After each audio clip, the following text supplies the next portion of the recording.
Good morning. This is Bobby Dupre with the Bobby Dupre Show, presented to you each Thursday morning at 7 a.m. And many of you are watching it on the cable system in your area. Others are listening to it like you have for the past 36 years. KSLO 1230 a.m. on your dial, and the sister company to KSLO 105.3, Simpsport, Louisiana. And, of course, a big number of people now watching it on their computer, wherever they might be around the world. Correct. And my sidekick here, Andrew. Well, good morning. Good morning to you. And we have a lot of good things, and we started off kind of laughing a little bit. We're picking at our producer of the show, Mark. We had a few little problems lately, and we like to kind of rib him about it because he doesn't make many mistakes, but you know, they happen, and sometimes they happen to us too, but we don't talk about those. No, we don't talk about we don't talk about those. We don't ever make any mistakes on here. No. And you said something about we always follow the script. That's right. And we do. We follow the script. There is no script. There is no script. It's easy to follow. So it's easy to follow. He can't say, well, you went over this. You shouldn't have said that. You were supposed to get to that the next segment. And we play 4 quarters now, by the way. That's right. We're like in a football game. Not halves for the last 10 years. Like college basketball. Now we're pros. We go all quarters. All quarters. So we take a few little breaks, but they're only for a minute, so it amounts to about the same amount of time that we're off. Actually, it's a little bit less probably for the radio portion. Right. The radio, not for us. Not for us. Not for TV, us. but radio. What would you like to start on? Last week we taped on Tuesday because Hurricane Isaac was tearing down, heading our direction. And so we taped last Tuesday. It's soon going to be here, I understand. It was the slowest moving hurricane in history. Now it's up at New York someplace. Still dragging. Still dragging.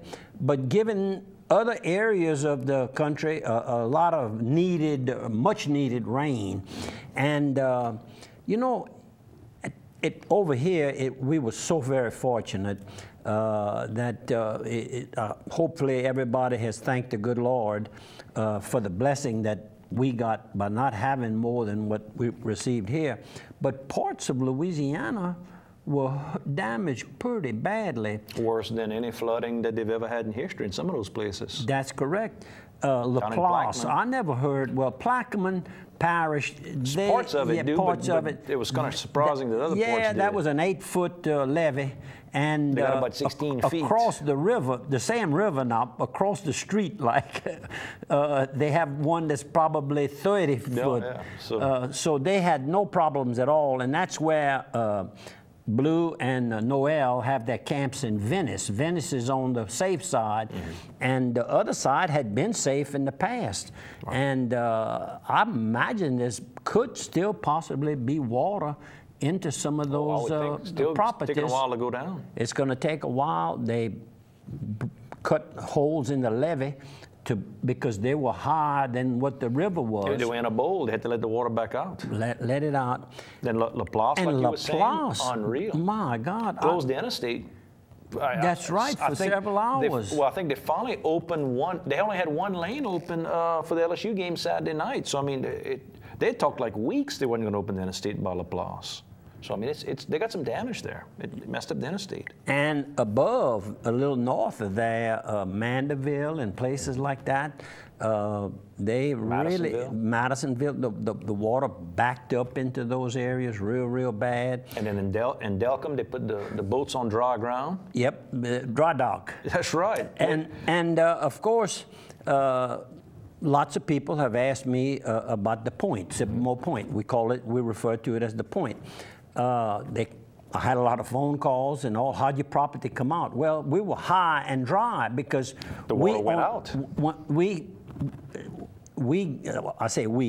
The bay in front of our properties, it was what brought it out, and that's what took the water got pushed to LaPlace into the other part of the state. And we were high and dry at the point, and so we were very fortunate. Again, we had gone down and taken all the bottom floor out of my condo there, and moved the smaller items upstairs, and then the bigger ones, we loaded them in a trailer and brought them back to the warehouse here in Opelousas. But you have to take the precautions because you never know it just worked out 20, way. 30 miles would have been enough to make all the difference. I mean, you know, instead of sucking the water out, it might have pushed the water in. Oh, you know? then it would have been terrible. Catastrophic.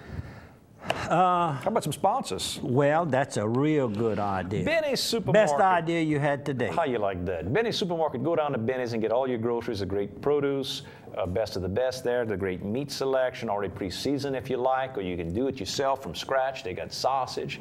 They've got a deli open 7 days a week with good home-style cooked meals. They've got salads if you watch and you wait a little bit.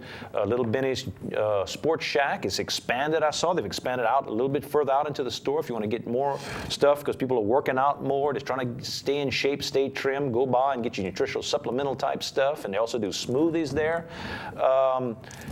And what I wanted to say was that Mr. Benny, of course, a lot of you knew Mr. Benny has been ill.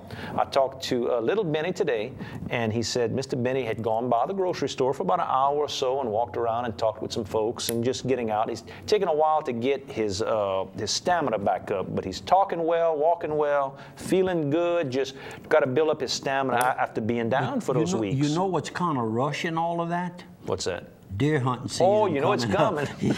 He's got that big cigar. I bet he's got his favorite box of cigars. I'm sure. I bet they were placed on order and they've been delivered by now. Why don't you get Carl's Pharmacy? I can do that too. How about Carl's Thrift Away? Go down to Carl's and get your medicines filled. You can get everything from over the counter to behind the counter, where they can compound multiple medications for you to make them easier for you to take. If you got this bottle of this, that bottle of that, they can put all that together, make it easier on you. There are people who sit and talk with you, and explain to you about your prescriptions, and don't forget about the gifts that they have there as well. I was there. Must have been Saturday morning, and at Carl's Pharmacy, and met with Mary and Manny Wartell. Didn't we saw them just the other day eating lunch at Swallows about a week ago. That's right. Ken Vidrine, now retired from the city. He ran the Parks Division for quite a number of years, and our longtime friend, Opelousas City Policeman David Zarang, does some security work there. Very good. Also at Carl's. So good place to do your business, and they're very concerned about your safety at the same time. There you go. How about what we'll talk about? How about this? They've got a Case for Solomon is coming up. It's going to be on Friday night, September the 7th, 6:30 p.m. at the Delta Grand. That's the book about the Dunbar kidnapping. Little boy was kidnapped 100 years ago this year, disappeared for quite a few months. Then a child comes back up who they say is the child, and then a mother comes up and says that's not the right child. It made national news, very unusual case. The young Dunbar boy that was found grew up as Bobby Dunbar. And so he lived Bobby Dunbar's life. If he was really Bobby Dunbar, the original, or not. He never was sure. He never was sure, and in his own mind, he said that. But the book sheds a lot of light on the case. It's written by one of the descendants, Margaret Dunbar Cutright. So go by Friday night, 6:30 at the Delta Grand, or you can go again at the Opelousas Library at 10 a.m. on Saturday and tell Miss Estelle Perrault we said That's correct. My Chemistry 101 school teacher. I like to remind everybody that I did go to college, and she was one of the top teachers at the college in those days, I might add. You went to SLI in those days. Well, no, that's right. That's and correct. UL Lafayette, you had a pretty good football game this weekend against Lamar. Ooh, 40 to nothing. Tore them up. I watched some of it on the internet. Let me tell you, well-coached team. Well-coached team. Well, you saw that last year. It's a turnaround. We play Tulane for homecoming. That's taken on, that used to be Tulane played LSU tough years ago. And UL's picked Tulane was good at getting coaches fired at LSU. If they whooped up on LSU, coach had to go. He had to run. he had to step aside. Huh? That's right. It was a good weekend. I saw where Eunice beat Opelousas High. Opelousas High has another new coach, so you're going to see some It's a rebuilding program. It's a rebuilding program, and we wish Coach Payne nothing but success in the rebuilding program. And I'm sure that he's found some good talent there, but it's not a one-man game. You still need 11. Now you need one or two of them that are outstanding in high school to really make the team stand out. And OC got off to a good start. Ate up my Port Barry High Red Devils, man. And that's kind of like winning the Super Bowl when you. When I was coming up, that game is still like I don't know that the kids have the rivalry like the parents do. The parents still have the rivalry, but I think the kids has calmed down. Yes, sir. And what you want to do? Show some photos, or where you want to go? Well, what are you thinking? Saturday, the Zydeco breakfast was held, and quite a number of people downtown. In fact, around the courthouse square. Around the courthouse square, I went into the Palace Cafe, and it was literally 3/4 full. And this was like at 9 o'clock, 9:30, something like that, for breakfast. I took a picture of two well-known people in Opelousas, Mike Morris on the left and his beautiful wife, Miss Stephanie Morris, on the right. And of course, they've been into exercising. They came up with the big exercise ball that became very, very popular around the world. I think it's what they call it, resist-a-ball, something like that. I never did know the name. I knew it was a big round ball. But he still does a lot with working out and motivational speaking. And they were kind of wet, and I said, it's not raining out there, and I figured what had happened.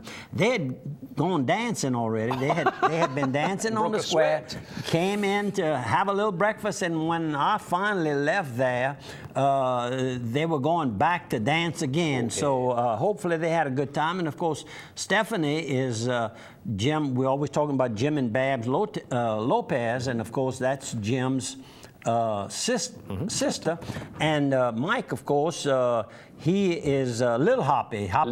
Lil Hoppy is what they called him. Of course, he's not little, because his daddy was Mr. Hoppy, as we called him. So anyhow, we had a nice visit, and while I was there, Dr. Joe Wilson and his wife were having breakfast, and Cynthia Guidry and her son, David, I think is his name, and then David Como and I were having breakfast, and just learned and got little details. David Como has the Johnson's Wholesale Meat Company closed down, and he has taken on a sales job with Courtesy Motors in Lafayette on Johnston Street. And he was literally surprised at how much training and everything goes in. They don't just give you a car to ride around in and go sell it. They teach you all the ins and outs and the closing and the financing that's available and all of that. How to work the car, so you got to better show you. I think he's got a 2-week course that he has to study. Under what he's very fortunate. He's got one of the top sales people in their office there. We're going to take a 1-minute break. We're going to see you on radio and TV on the other side of 1 minute.